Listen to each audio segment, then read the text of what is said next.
You know what time it is.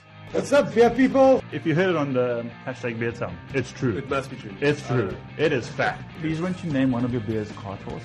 And just do something terrible. Just shit beer. Yeah. Stick your finger in there every now and again. Stir it with the sock. Every show, it feels like my first show. Every show is a new adventure. We're having some good conversation here, Mr. Troy. Did I make sense there? I think I did. I love them all. Are we off air?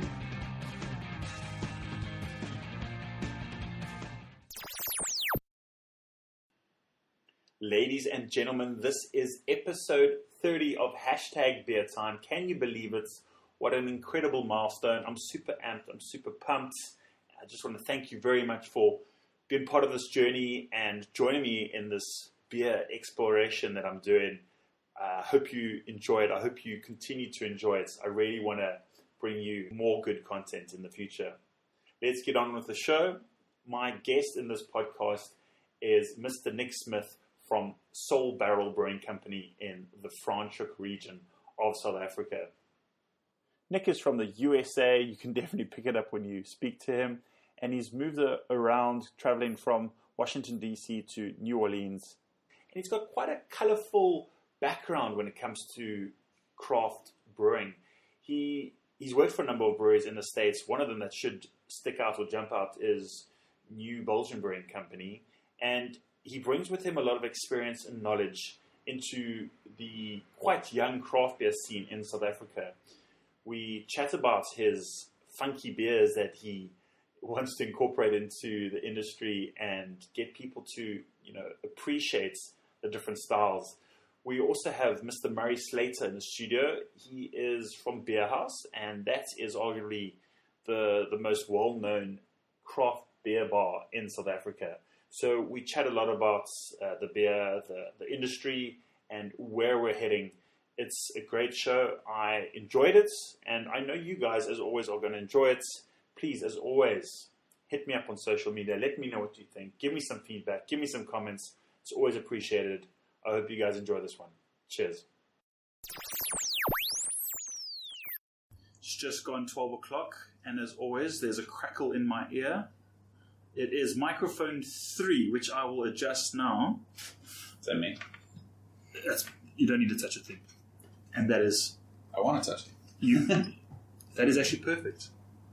Ladies and gentlemen, as always, some technical glitches to start the show, but I'm sure you're all used to that. Hello and welcome to hashtag Beer Time with me, T-Bone Troy, the program where we talk to interesting and sometimes not interesting at all people. But today we have 2 interesting people, thank heavens, in the studio. And I'm going to jump straight into introducing them. Welcoming back into the studio, Mr. Murray from Beer House. Hello, sir. Hi, Troy. Thanks for having me back so soon. What a pleasure having you twice in 2 weeks. That's obviously made an impression. Yes, no, I was idling away on my computer today, pretending to work, and then I saw on Twitter that hashtag Beer Time was going to have a special guest on today. And I've yet to taste these beers, so I was like a bloodhound. I came scooting over. You smelt blood. Well, let's jump straight into who our guest is. He's pretty new on the scene. He's one of South Africa or Cape Town's newest brewers, and he is Mr. Nick from Soul Barrel. Hello and welcome, sir. Hello, great to be here. Party on. Your sound is actually perfect. We were chatting about the microphones in the studio before we recorded. And I suppose you're American. You don't need adjustment controls. You're like Scott Kelly was what I'm trying to say. Is you guys you have one level. Oh yeah. Of what? There's an actual microphone built in. Yes. So, it comes with the hardware. So before we throw some questions your way, let's get straight into the beers. What beers have you brought for us today? Let's start off with the first one. Okay, so today you asked about bringing the new IPA, and so I thought that we would go with an all IPA theme. So I have 3 different IPAs that we have available right now. The first one's called Cape Cone, so that's 100% South African hop IPA. So it's kind of our little project to make the most of the local hops, really showcase their flavor. and just kind of continue to toy with it and play with it and really bring out the most of the South African hops. So should we try that one now? I think that's a great idea. All right. Let's See if it pops. Ooh. Oh. Nice little swing tops there. So, just for the people listening, Soul Barrel is... Well, why the name Soul Barrel? Where's that from? So I'm originally from New Orleans, and so that kind of, it's the Soul City, if you will. And, we wanted to kind of definitely play that up into our identity. And then really, like, the main driver of it is this idea of brewing beer with soul and putting your soul into whatever you do. Because that's kind of how we approach making beer. Oh, thank you. If that makes sense. Yes. Cheers, James. Cheers. Cheers. Cheers. And then we've got a little fledgling barrel program too that we're very excited about, and so that kind of plays into it. So yeah, brilliant. So, I'm getting ahead of myself, and I'm really picking up some notes in this beer. But tell us a little bit more about what I should be expecting, or what drinkers should be expecting from this beer. Yeah. Okay. So this one featured a whole blend of the South African varieties. So you're going to get from a few of them more of this kind of pine character on the nose that really comes through on the nose a lot, and then on the palate you've got much more of this berry, grenadilla, a little bit of this like melon fruit character to it, and that's really coming from the Southern Passion African Queen. We kept the bitterness pretty low on this one because I wanted it to be approachable, pretty refreshing. And then there's wheat and there's oats in it as well. So that gives it a very soft kind of body that really supports those hot flavors. But then it finishes nice and dry and easy drinking. So you can almost kind of put this in a borderline IPA pale ale type category. But it's all about that hot flavor. I'm getting a very distinct smell on the nose. Mary, maybe you can help me, but I'm getting almost like an orange juice, citrus. Yeah. But there's maybe even like a sweet, sugar sweet, maybe like a sparkle sweet that I'm getting. There's some kind of... It smells amazing. It smells delicious. There's definitely citrus on there, but I get what you're saying about the pine as well. I think that rounds off that citrus. It's mainly on the nose. You don't get it as much on the body. But it's almost got this like kind of... I get a lot of berry to me. Like really? Grape, almost. Maybe like sweet grape is kind of blending in with that citrus that I'm picking up. Yeah. I'm going to go for a little sip. We tasted a beer last week which had a Pinot Gris in it, actually. A beer that was mixed with Pinot Gris. That was from... I'm going to just ask you to come closer to your mic. Hello. Let's continue. Where were we? Okay, this beer. IPA. How many beers do you have in your stable? We have 5 right now, 5. including the new one. And this is coming straight from your fermenter? No, from the tap at the bar. Okay. Yeah, so I filled it an hour and a half ago. So you don't... Yeah. Okay, so you've decided not to distribute bottles. Right. You have this tap room. Do you sell kegs at all? Have you started distributing kegs? No, we did the event at Banana Jam on Friday, so we obviously sold them kegs for that, but it's just at the brewery for now. Okay. And are you happy with that? I mean... Yeah, the focus is for us, it's all about the beer. Like everything is, the goal of providing South Africans great beer and great beer experiences. And so, for us to try to bottle on a very small scale like we are, I don't trust what that would do to the beer. Mm-hmm. And then I'm sending it to the store and it's sitting warm and the beer's not fresh. And then you're paying a premium to buy a beer that really shouldn't be drank. And to me, that doesn't make sense. It's not what we're all about, You definitely... The way we've kind of built the business is that we have to be patient about it because we're out in Winelands and it's, we're relying on people to come to us and try the beer there and then take growlers to go. So you have to be patient and getting that up and running and getting the foot traffic. But for us, it's all about focusing on the beer and making great beer. It kind of leads me to... something which I wanted to chat about. So I know, the whole show today it's Nick focused. it's Soul Barrel focused, but I did want. There's a bit of an underlying theme which I want to kind of introduce, and that is the issue of transports. Now I know transport and beer is kind of like, how do they mix? Should they mix? But I want to give a little bit of a backstory first. Murray, I know that you were on the show last week and we spoke about all the events that are happening in Cape Town. And I remember you saying you couldn't make the event on Friday because I think you had dad duties or something like that. But I'm talking, of course, about the Jack Black launch of the Fresh Hop IPA and the, what is it? Yes, Nick, you were talking about the Soul Barrel, the 420 party at Banana Jam. Yep. Now, I was ready. I was raring to go Friday afternoon, but I usually aim to leave 5:30 on a Friday. Knowing Cape Town traffic in general, there's this thing that's no one in Cape Town works past 1 o'clock on a Friday, so you could actually leave Cape Town at 5 p.m. and actually go anyway. But there were, for those of you who don't know, there was a major bus strike and the weather was bad. So those two factors really affected the length of, it just made traffic a nightmare. It surcharged on the Uber. It was going to cost 200 Rand just to get to Jack Black one way. And, 6 o'clock came, 6:30 came, nothing had happened. 7 o'clock came, it was still surcharging. There was nothing in terms of a price decrease. And it got me thinking. And I ended up not going to these two events, which was, from Cape Town to southern suburbs. It's usually a half an hour max drive. But I just worked out, I was going to be paying, I was forking up 200 Rand one way, which for those of you listening, that's about 4 beers, 5 maybe.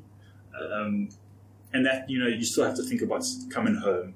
So I would have been dropping like 500, 600 Rand on the evening. So and I had to just pull the plug and just excuse myself, which I was gutted about. So I was very disappointed. But okay, that story's done. It kind of leads me into what I wanted to chat about. It's great that we have all these events and these breweries, but you've got this issue now of going somewhere, and you've got brewers which have to brew in an industrial area like Jack Black, like Devil's Peak, like Soul Barrel. These are breweries that are a little bit difficult to get to. I'm going to kind of give you a bit of a statement / question, Nick, but how do you kind of counteract that, in terms of people having to drive to you? It's we chatted off air before the show, like it's either designated driver or an expensive Uber, but what are your thoughts and thinking behind that? For us, you see, it wasn't a question; it was more like a statement. Yeah, for us, because it's pretty far. Like it's about an hour out to the winelands from town. So there's a lot to do out there. There's a lot of wineries, So we get a lot of people on the weekends that are out for the day to, check out the sites and do whatever. But a lot of times it does mean designating a designated driver, or taking a shuttle of some sort. There could definitely be better options. There is a train, but I don't know how reliable it is. And then obviously an Uber all the way out there would be very expensive. Mm. Murray, what are your thoughts? I'm going to see if your microphone works now. Go for it. Well, I'm going to speak now. Great. Can you hear me? It's still pretty shitty. Shitty. Should we Don't share? say that. We can share a mic if you like. Just say something now. So, Nick. Just talk around the mic, like the different points, like there. Yes. Ooh, there we go. So, there we go. Sweet spot. Sweet spot. Speak into the sweet spot. You can even, I'll let you turn your mic. Go for it. More. Yeah, there we go. Okay, go. Speak now. Hello. Much better. Great. I'm back. But now just talk into the mic. No, it's a bit difficult. It's next to my left. But sorry for not looking at you when I'm asking you questions. So, Franschhoek, I'm assuming it's between Franschhoek and Paarl that your brewery is based. I've yet to go. exactly. Which is very strange. I need to make a little trip out to the winelands. Definitely worth it. We've been talking about it for a while in our beer circle. But I mean, there is now quite a cluster of breweries either opened or opening in and around the winelands areas. So when you talked about a little tour bus, there's plenty of opportunities to do like you would with wine. You'd hire a bus with a bunch of friends and go do a little bit of wine tasting.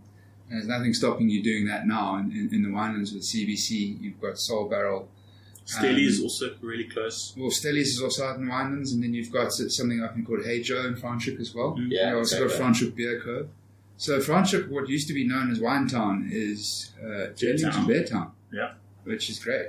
Nothing wrong with that, yeah. Yeah. No, we get a lot of customers that they'll come to us, they go to Franschhoek, they'll go to Spice Route, because it's all right there. Yeah.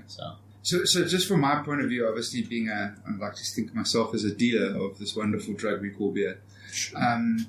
Where are you able to get Soul Barrel besides at your actual brewery's tap room at the moment? So it's just at the brewery now. Yeah. Is that a strategy you intend to go forward with, or is it something you're looking to get your... Besides, obviously, your special events like last Friday. Yes. Yeah, exactly. So that was a collab of beer, and so we kind of wanted to do that. And then also...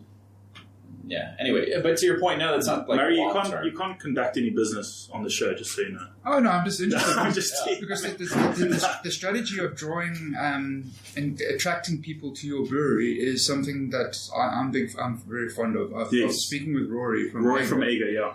And he's changed his tactics much to my horror because I can't get his beer at Beer House anymore. So from that point of view, I'm not ecstatic, but from his strategy business point of view, for his size brewery, I think that is a great move because you're attracting people to your brewery. You're getting them to taste your beer as it's freshest and its nicest, and you're getting them to into your story. You're getting them to visit. They kind of get into your brand.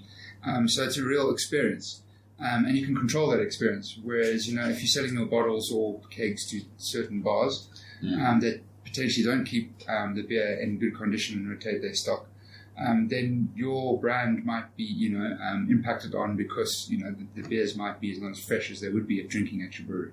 No, that's exactly what Nick said. Exactly. Also something which you and I have brushed and chatted about previously is the whole 80-20 principle. If from what I've seen, this is just in terms of kegs, kegs in the markets, that's where the majority of your sales are going. 20% is maybe 25-30% of your sales will come from bottles in the off consumption trade. So if you focus on your 80% and that's just kegs, you're taking it one step further and just saying, no guys, I'm actually you add in a different layer in terms of looking after your quality, which is what you said earlier. Yeah. You get to control your sales and you get to control your quality. It's going to be, let's assume, at 100% of what you want it to be. That's the whole point, because the customer is paying a lot of money for a beer that the brewer has brewed in a particular way to taste a very particular way. And for us, we're very proud of our beers, and we're very particular about. There's a lot of thought and energy that has gone into designing each beer to taste a certain way.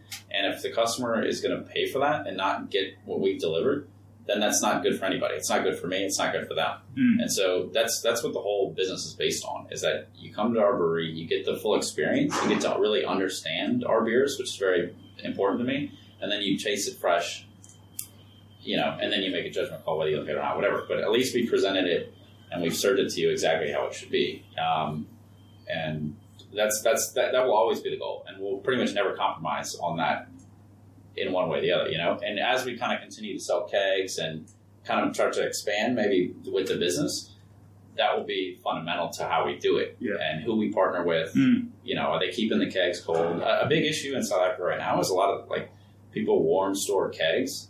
So it's hot under the bar and then it runs through the chiller. That's not maybe if you're turning the keg every couple of days, that's acceptable. And you're getting deliveries multiple times a week. But, beer is like milk, man. It's going to go bad. Preach, brother. It's going to change. Go ahead. So, that's my analogy. And I think the industry here and the scene has got a lot of excitement, and I think the drinkers here deserve the best, and so that's what we aim to provide. Well, you said you're proud of your beer, and God damn it, I'm proud of you for bringing us this beer. Let's move on to the next one. What is this? Okay, so this one is. I'm just gonna reopen this bottle in front of the mic so people can hear what we're doing. Just hold on. It's one of those swing top bottles that you usually see with the girl. Should finish my beer, yeah. That's fine. Okay, this one's called Pacific Vine. So this is the collab that we did with Riot Beer that we released over the weekend. With Mr. Mark. That's it. I think it's his The one and only. It's his birthday today. I'm seeing him. Oh, nice, man. I'm seeing him tomorrow at the Burn. Going to Africa Burn, baby. Oh, right on. Yeah. Yeah. Okay. So the inspiration for this beer was really Gonna get naked. it was really to highlight like these unique flavors in hops. So like obviously Mark and I both are very excited about hoppy beers. Just a bit of background. Mark, besides having Riot's Brewery, he also imports hops. Exactly. So he's got the hop broker Africa Hops, and that's where we buy a large percent of our hops from.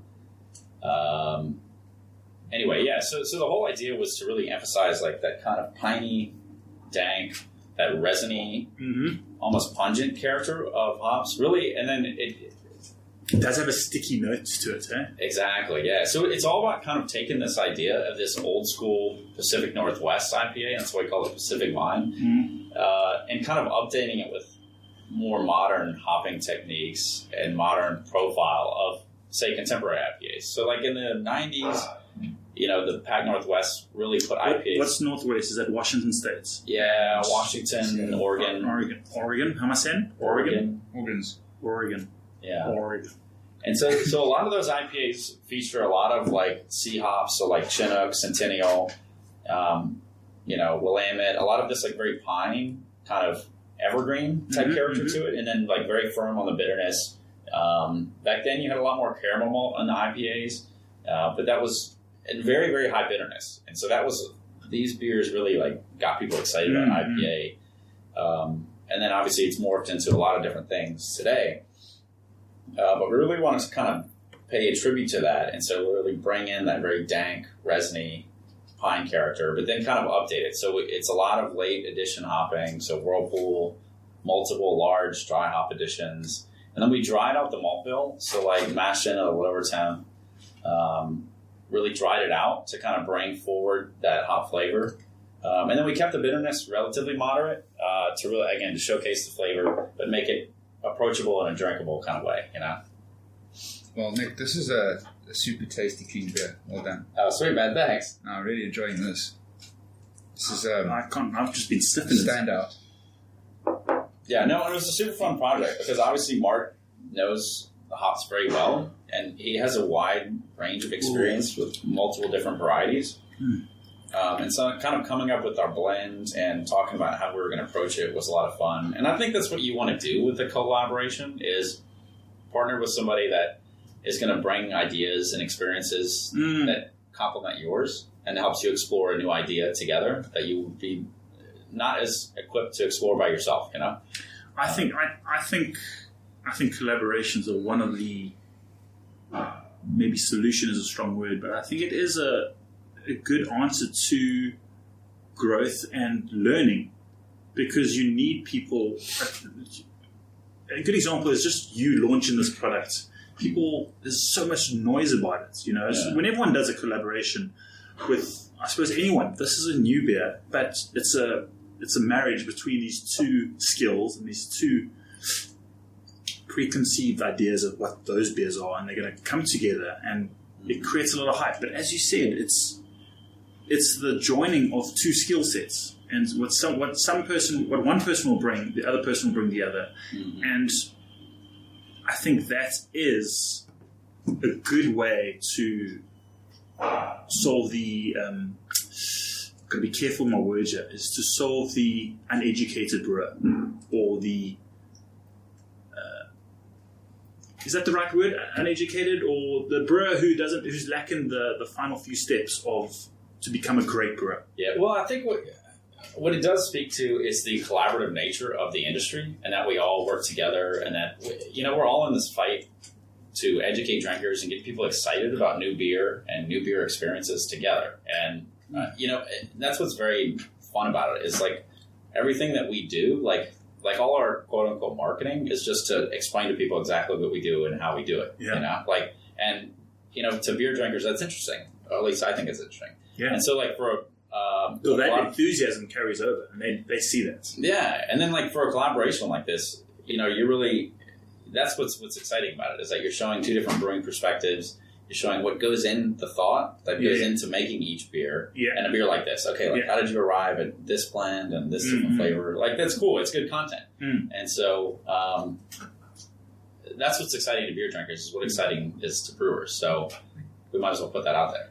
I think like every profession, Nick and Troy, I think it's important to always be learning and developing. And you know how you would usually do that through some kind of mentorship in your career. And that can also come through that sharing of knowledge with your peers as well, your colleagues. So you obviously mentioned it a few times now, but I think that's a brilliant point towards collaboration. Collaboration to me had always been a sign that the industry is maturing a bit, that the individual brewers are happy to share their skill sets and knowledge. They understand that we're in, you said it, the fight together. Yeah. So that sharing of knowledge is great, and it's only going to be for the betterment of the industry. But what I really like about collabs is the uniqueness of the brew. It's usually only brewed once and for a short period of time, which makes it quite hard to get hold of. Yeah. Which creates a buzz and excitement. Both me and Troy failed to get to events. I was just about to say, if you don't go to an event, it's slow for you. Yeah, unless you have a beer show the following week. Exactly. I know. So, Curtis Murray is listening. And he's in Joburg. The FOMO was real on we'll send you some Curtis. On Friday night. I think seeing everybody go to the Fresh Hop launch and then to the 420 festival, sitting at home with my little baby in one arm and my... You're speaking about an actual baby, not a Lathric. A now 5-week-old. Nice, man. Congratulations. Thank you. I think I mention on every show now, but Of course you have to. So one hand has my baby and the other has my Instagram, and I'm looking at people drinking beer, getting super FOMO, but I wouldn't trade it for the world. Yeah. Good times. That was a tender moment. That was a tender moment. Hashtag beer time. Just going to pick up our beer and just swirl it. But kind of to your point earlier, essentially that's what the customer is paying us to do, is to hone our brewing skills, to continue to explore new ideas. And, a beer drinker that comes to my brewery and drinks my beer, like they're not going to just drink Soul Barrel. They're loyal to the category of craft beer, but they're not loyal to beers because they're excited to try new beers, and that's how it should be. And so they're gonna drink Riot beer, and they're gonna drink, and so I think that they want us to do this kind of things, and that's what they're paying us for. So does that make sense? Yeah, definitely. It's this year is the year of the collab, isn't it? We are seeing a lot of collabs. I think every year is the year of the collab. This in particular, but in the industry, me and Troy have been kind of drinking our way It's starting through. to creep up now, or it really... In 2014, escalates. When we opened our Four Ways beer house, yes, we organised Lakeside and Smack Republic to do a collab special beer for the launch of that opening called Gold Rush, which was using African Queen. Oh, cool. Yeah. Yes. At a kind of an amber ale. It was actually a really delicious beer. We put it in legal beers boxes and we sent that out, and we sent it out as an invitation to come to the launch of it. Oh, nice. And at the time, we were trying to think. We were unaware of any other sort of collab that we knew of that had happened before that. And it's kind of subsequent to that, we're not sure how many people have been doing it, but this year is definitely an explosion of it. Yeah. Can you name any in the past off the top of your head, Troy, that besides this year, where it just seems to have gone crazy on the collab? I know Little Wolf did one with, it was a Black Eagle. Yes, they did this. The soats, the soti, the salt beer.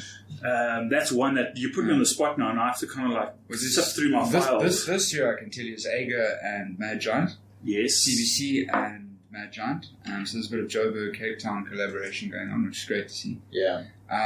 Those are the two off the top of my head. And there was the one that I really enjoyed was the Triggerfish and Kennel Brewery.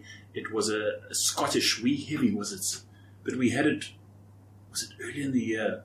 Might even be the end of last year, but it was a beautiful, soft flavour, but especially for a wee heavy, but it they nailed it. And another one was which just launched in PE, which is Drifter and Richmond Hill Brewing Company, which we tasted last week. Yes. We didn't taste the collab beer, which is a pineapple session IPA, I think. Yes, I think Mike from last week's guest had he bought the Richmond Hill from Eastern Cape. Yes, the Car Park John. And now they've just done a collaboration with Drifter. So, I mean, Drifter's also, obviously, Nick does a few collabs with Sokala and Popo as well. So, yeah, I mean, it's exciting times. People are getting together and, as you say, sharing of knowledge. I'd like to do a homebrew brewery collab. I've been flirting with a few brewers. Not flirt with all the brewers, but just to come to take our recipe and brew in the system. Why don't you collab with a commercial brewer like Nick? Well, that's what I'm talking about. Yes. I was very lucky enough to brew my first batch on a commercial system was at Old Potters Inn. Shout out to Trevor and the team. Okay. And that was 400 litres of oatmeal stout. So yeah, I want to. I think that's also like quite an interesting mathematical equation, is to see how you upscale your recipe from 40 litres to 400 litres. It's not just times 10. No. There are a whole bunch of other factors which I'm still trying to grapple with. I did 100 litres, so not too much to risk with Copper Lake. I've always wanted to make an oyster stout. I don't know, I just wanted to throw seafood into a beer, so we did. Yeah. 100 litres, it wasn't too much risk. So we spent a crazy amount of money, 500 rand, I think, on oysters, and threw that into the boil. Obviously, Copper Lake were very kind enough to let us experiment with that. And Brendan was very worried. The brewer, that the outcome? like, I don't know what we're doing here, but stuff it. I'm just going to go ahead with it. He's a risk taker. He's an entrepreneur, and so he gives us stuff. So we threw it in. I left just before the end of the boil to get on with things. And he tasted it, sent me a WhatsApp saying, I don't know about this. I think we might have to dump the lot. And I'm like, that's not great. Obviously, it's a lot of money and not in the grander scheme of things, but still out of pocket for 500 rands worth of oysters and whatever other ingredients went in. But anyway, I did read in the recipe where I got it from online that, obviously the nicest part about oyster stout is the yeast gets hold of the sodium and chills it out. So he wanted to dump it because it tasted like seawater. Okay. So sea oysters filter the stuff and full of salt. And then, the yeast worked as magic. It took out most of 99% of that salt flavor, just left a tiny bit of salt. Interesting. But what it does, it really makes the body really silky. And it actually I can imagine that is the key factor. It turned out actually really nice. I'm a bit upset we haven't made it again, but the intention is like Troy, like you've done. I'd really like to seek out brewers and do crazy recipes. Because sometimes, the home brewer is... I'm not a home brewer, by the way. I suck at it. I just like to come up with ideas. But sometimes... You drink the beer. Yes. I'm a consumer dealer. But sometimes home brewers have great ideas that, they want to push the boundaries on, and it's a good way to actually do it. It's collab with a professional commercial brewer. Well, Nick, no pressure. And So you've got two guys pitching themselves Yeah. right now. It's also good to see the difference as well. Brewing on a commercial scale is much different from home brewing. Just the utilization, the whole mechanics of it. Depending on the system, so it can be a lot of fun. I was going to say something now, and then I got bitterly distracted. Okay, that oyster starts. You spoke about throwing in 500 rands worth of oysters into a 100-litre batch. It just reminded me of a story of when I started homebrewing. I think it was my second or third year that I entered into the Southeasters Homebrewers competition, and I made I think it was an amber ale, but I didn't have enough time to age it in a whiskey barrel. I didn't have a whiskey barrel. So I went and bought a really cheap bottle of whiskey. And it was $200 or something like that. And I just chucked it straight into the secondary fermenter. And I was like, okay, that's $200 gone. But let's just see what happens. And it came out beautifully. It came out silky smooth. It wasn't overpowering. I think the alcohol, because it was like a 750ml bottle into a 20-litre batch, it might have raised the alcohol 1%. But what it did do, in which I wanted it to do, was give it this whiskey barrel taste. And it worked. So if there's anyone out there who's brave enough to chuck. I think I remember that beer. That was Southeasters Festival at SAB. Yes, you do Yes, remember. that made my ears very warm. Mm. Which is a sign that it was But ABV. when you turn your back, I was thinking of you. Yeah. Let's move to our final beer. Shoot, wait, let's take a little break because I don't want to finish this beer and then what the hell? Hello and welcome back. Thibaut and Troy on #Beer Time, 2 Oceans Vibe Radio. Just enjoyed a little bit of music. I think it was Temper Trap Fader. I think that's the first time I've said what song it is. But we're all about the beer here. Of course, we're not about the music. Although we sometimes enjoy the music. Let's turn that back and track down. Thank you very much. We joined in the studio. I never know why that always sounds correct. We have Nick from Soul Barrel in the studio, and he is joined by Murray from Beer House. Gentlemen, hello. Hi again, Troy. Hey, having a good time. So, Excellent. what tends to happen off air is that one of the guests asks the other guest a good question, and then we just have to repeat it. Murray, you had a question for Nick.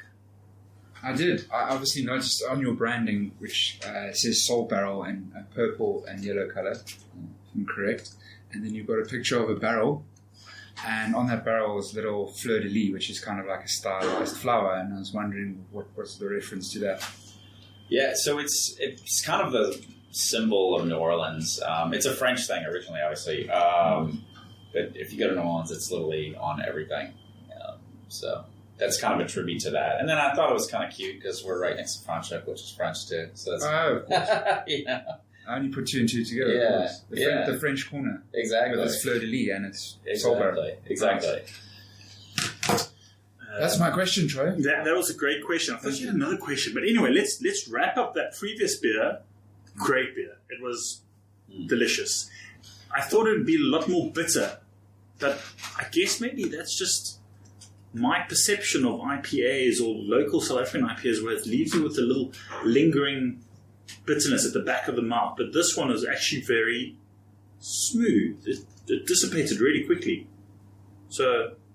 Yeah, and that was a big focus High-five. for us. Yeah, drinkability is a big focus for all of our beers.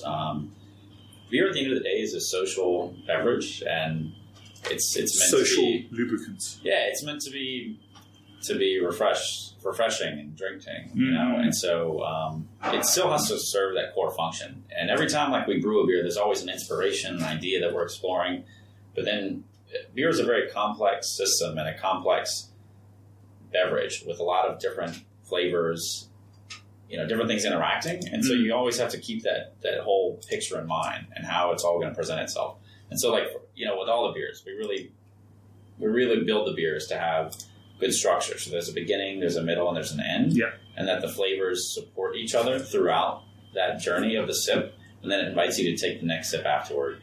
So it serves that refreshing drinkability purpose. And then for this one, like for that one specifically, you know, it's 6.5%. The amount of hops that we put into it was borderline excessive, and especially like there's particular varieties that we use, like Apollo, Chinook, Simcoe, that have that really pungent aromatic character to it. Yeah, and so you have so much hop flavor already. Like if you go too high on the bitterness, it's going to detract from that drinkability. Does that make sense? Yes, I think a lot of IPAs, or people that have made IPAs in South Africa, have missed the boat on that one. I think they've gone and thought, yes, let's throw in massive amounts of hops, and it's make it as bitter as hell. Yeah, but that takes away the drinkability of a beer. And I tell you what, those beers get synced by me these days. Yeah, you want it to actually have, like you say, drinkability and a journey. And I think Troy picked up on it, the smoothness on the end. Yeah. It's got a bitterness, it's lingering. I may not always get it right. It's not a but every now and again, there's something that I pick up and I get right. Yeah. Troy, because if it's done. I don't know why. They made me a beer judge. Yeah. If it's too bitter, then it becomes too heavy on the end. And so you just, like, if it's too bitter, then you haven't balanced the bitterness to the front part of the beer. Yeah. And then it's not weighted equally. No, for a beer with, as you say in your words, borderline excessive amounts of hops, Yeah. that tastes remarkably, not a borderline excessive amount of hops. Because that flavor is balanced, Yeah. If we went too heavy in the end, like that middle, like evergreen pine character is very strong on it. And so if you went real heavy on the bitterness, it would really fall off on the There's end. a tiny bit left in this bottle. I might have to have another crack at it. But that actually it's a good transition into this third one that we have. So it's called Tropical Parade. So that's more of... You led straight into the next one. Yeah, Brilliant. it's an interesting one because that has a much crisper hop bitterness. It's more of like a straightforward, kind of modern American type IPA. So very, very dry malt bill, very heavy on varieties like Mosaic, Citra, Galaxy. They give you a lot of this like tropical fruit, big grapefruit, citrus character to it. But then we've kept like this nice firm, crisp hop bitterness to it that brings in some drinkability to kind of refresh that hop. That fruitiness that comes from the hop. So it's kind of an interesting contrast from the one we just had. So you would say this is your... we have in this last for a reason, because of the high citrus notes. Because of the bitterness, really. Okay. Yeah. What are your beers in terms of alcohol? This one's 5.6. The Pacific Vine was 6.5. Ooh. And then the Cape Cod is Good 5. Lord, like 4. almighty. What is this one's called again? No, I missed it. Tropical Parade. Tropical Parade. You've got some interesting artwork, I noticed. Yeah, man. Why did you go... You've got this very colourful logo, and then you've got these... in terms of, you don't really have labels for your beers, but you've got pictures or images of these little... I suppose you could call it like a individual brand label. But can you explain the design process behind that, or why you chose fictional characters? Yeah, so Just explain it to the people I'm talking about. A lot of it's based on New Orleans art, which is very colorful, very bright, very vibrant. And that kind of plays into how we approach the beers. Like, we want them to have big, exciting flavors with drinkability. And then, part of it is we take beer very seriously. And like you read our menu and stuff, there's a lot that goes into it and there's a lot of thought. But at the end of the day, it is beer, and it's meant to be fun, and it's meant to be social. And am I correct in saying that, I don't know if it's this beer or one of the beers, I think it's this one, where there's a hop mascot? Yeah, the Cape Cone is particular like that. It's one hop that's kind of dressed up in this interesting... It's like emperor type character. Yeah. So, okay. This question is very important and applicable. Cape Town Festival beer, end of the year. Maybe you'll be there, maybe not. Will you dress up as a hop cone? That's a very good point. I don't know. I guess we spoke about it towards the end of the last year. Yeah. But apart from the trend in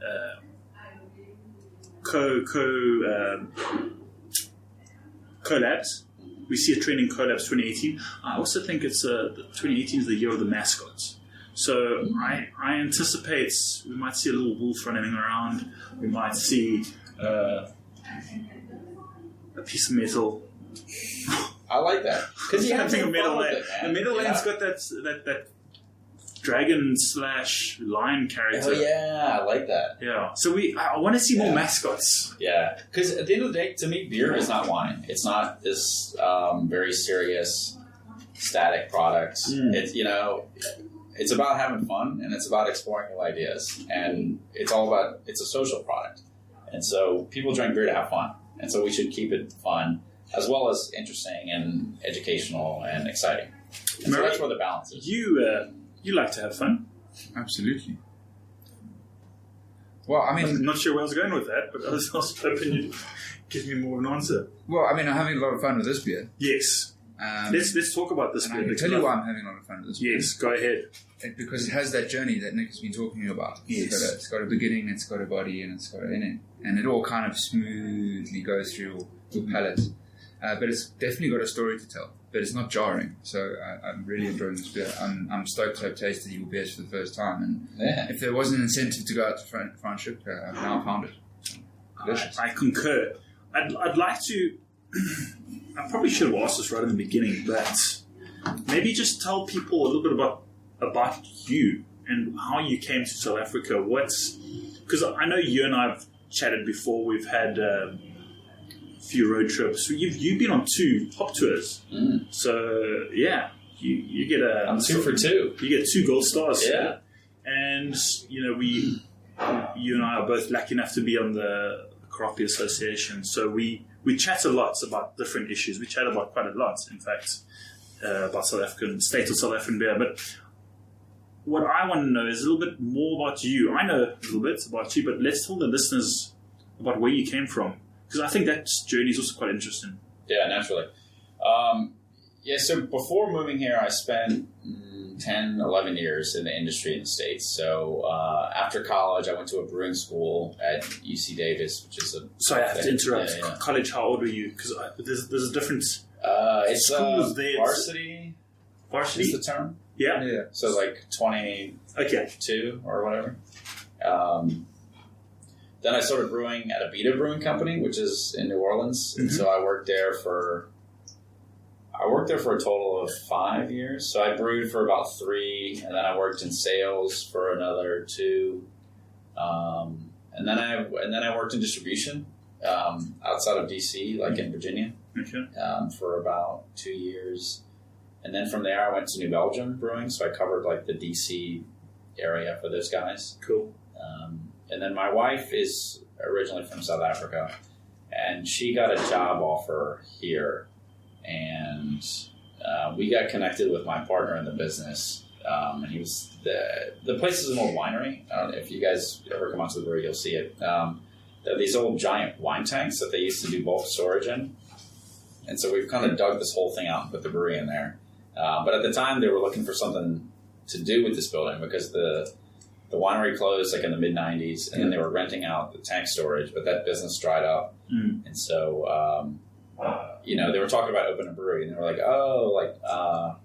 we got connected to them. And so then the whole starting a brewery thing took off legs. And then we decided to make the move and move here. And it was very exciting for me, I think, because I'd been coming to South Africa. We got married here, and you started to see a little bit of craft beer here and there, but especially like in the Western Cape, it really picked up. There's a lot of excitement.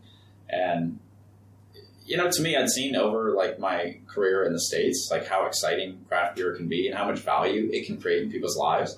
And just the people that work in it and the people that are excited about it, like it really changes people's lives. And it serves that core purpose of what beer is to like have fun, make life better. It's a beverage. It's a food product. And, I just thought that scene was so exciting here. And that, like, seeing it start up here and being in the very beginning stages was really cool to come and try to be a part of that. Well, that's kind of what I was going to ask next, is, you work for New Belgium, which I think they're best known for Flat Tire, one of my favorite amber ales that you can get commercially. You were part of a team of how many? Thumbsuck. What do you mean by a team? Like how many people that worked there? Yes. Oh, it was almost 800 by the time I left.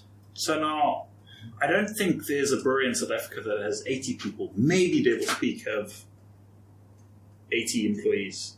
But now you were working for a company that had 800. Yeah. No, it's a complete... I mean, what is... Yeah. I mean, that's you're jumping from a very mature industry into like you said, a baby industry, one that's just starting to pick up now. But what we all know, the South African listeners are aware of the South African industry, but I'm interested to know in the American industry, 800 employees. Like, could you explain what it was like working? Because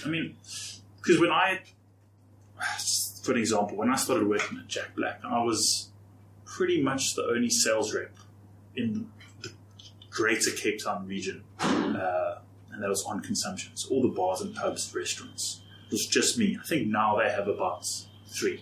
Yeah. But what was it like for you working with it's a massive company, a company that big? Yeah, did you even meet the boss? Did you meet,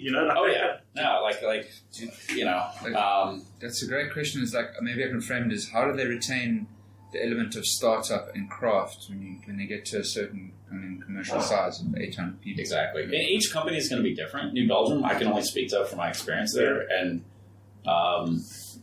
it was a completely amazing place to work. Like, it's routinely voted as one of the best places to work, and the culture that that company creates for their employees, it's unbelievable. It sounds like it's a lot of people, 800 people, but Is it still employee owned? yeah, it's 100% employee owned.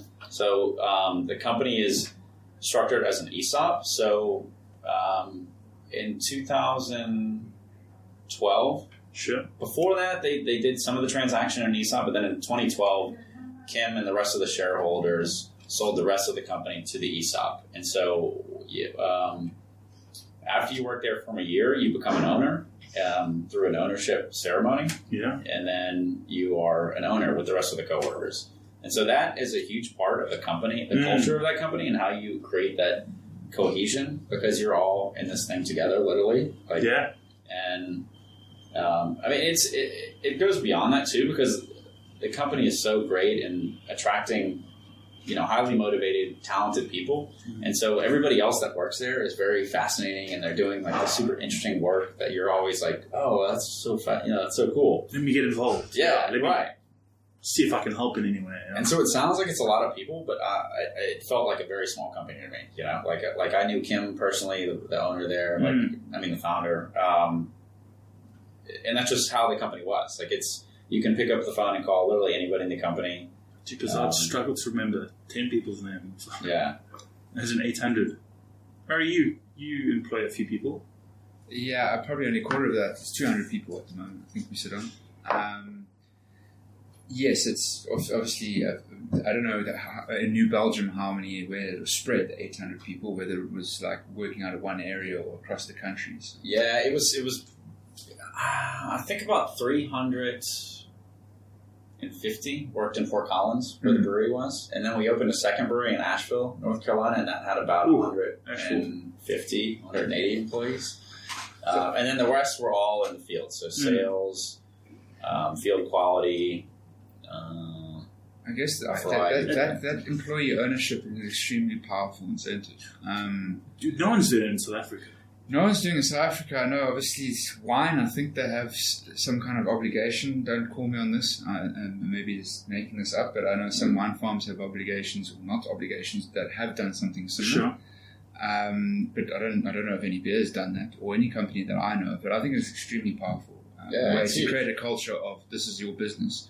So as a business owner, you're always telling or trying to get your employees to work like it's their business. Right. But if you actually make it their business, then you're not going to have to try to get them to do that. They're going to be naturally engaged. So I'm gonna be very interested, tempted even, to see the next Cape Town or South African brewery that starts that kind of thing. Because it's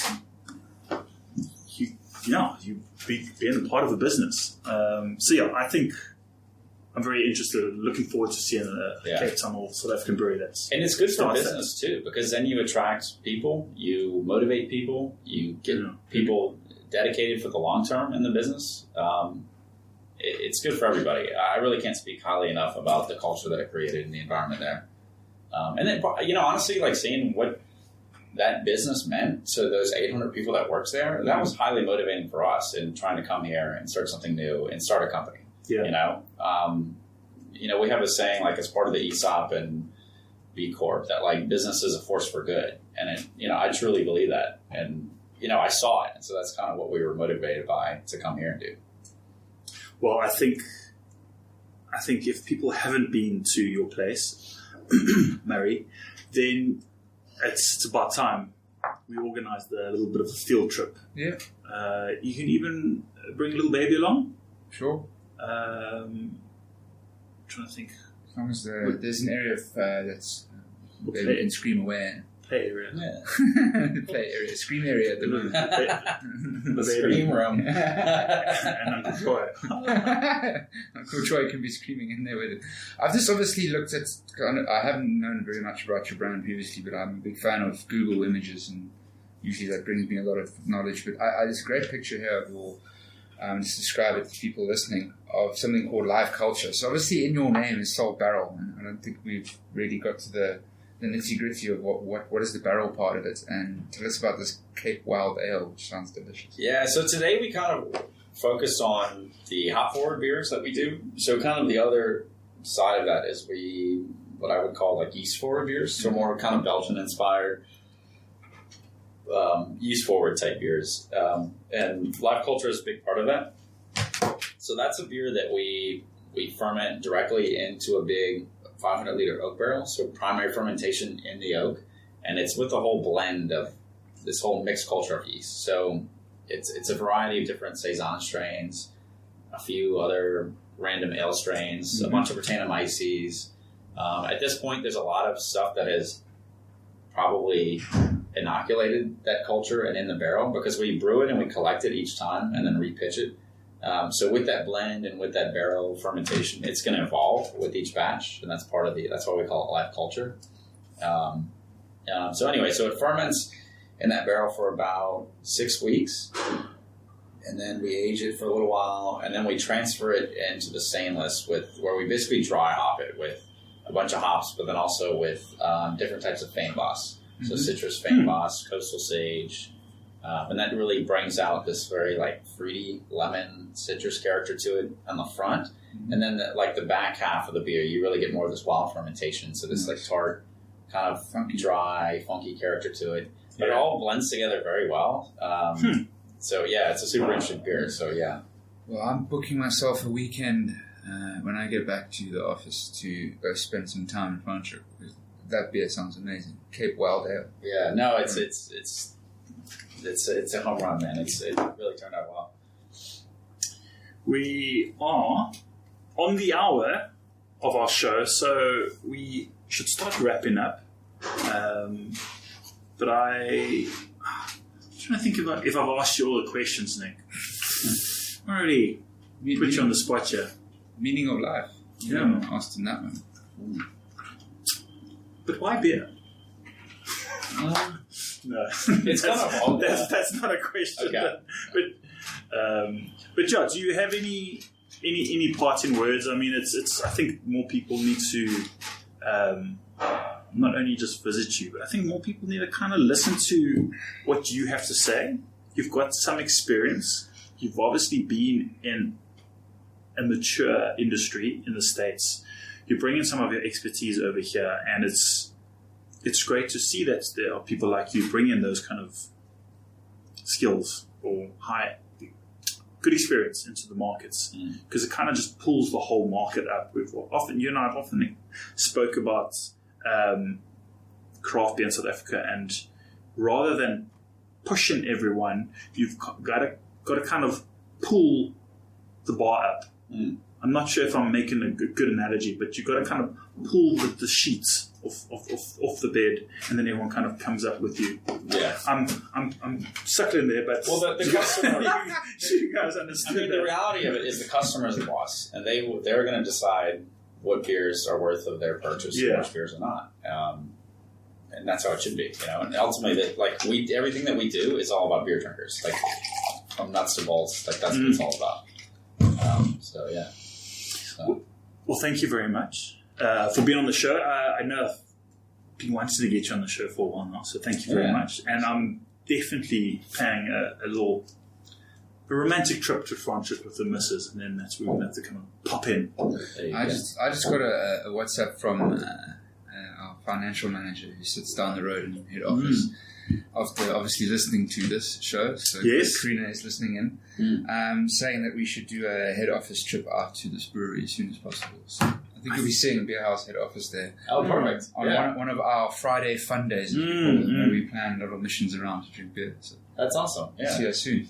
I think good idea, Karina. I think you need someone to kind of record the whole day. We might have to take Troy along with us. Yeah. No. Cool, Mr. Murray from Beer House. Thank you, sir. Always a pleasure. Thank you for having me. To have the Murray Beer House on the show. Yes, this is the best way to spend a lunch break, so you can't ask for any better. So thank you for the opportunity. Thank you very much. And again, Nick, thank you very much for joining us on the show, and we hope to have you back again soon. When you bring on some more exciting different beers. I'm sure there's other stuff in the cards. Yeah, we can do more of the Belgian yeast forward stuff next time, That's why I split it up like this. I won't say no. Ladies and gentlemen, thank you again for listening, and thank you for tuning in. We will see you Not next week, because Uncle T-Bone is going away to the Burn for a few days. You can take some R&R. Take Should some broadcast live. R&R. Is that what they're calling it these days? Rest and recovery, man. I'm just going to put my foot flat. We're getting some cool guests on the show, so I should probably go off and organise that. Ladies and gentlemen, thank you very much again for joining us on #BeerTime, Two Oceans Vibe Radio. We will see you guys. Have a good one. Ciao, ciao.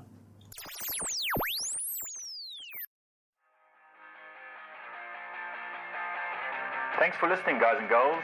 Make sure to follow me on Instagram, Twitter, and Facebook. Just search for #BeerTime. That's #BeerTime written out in full. Hope you enjoyed the show, and check you next time. Cheers.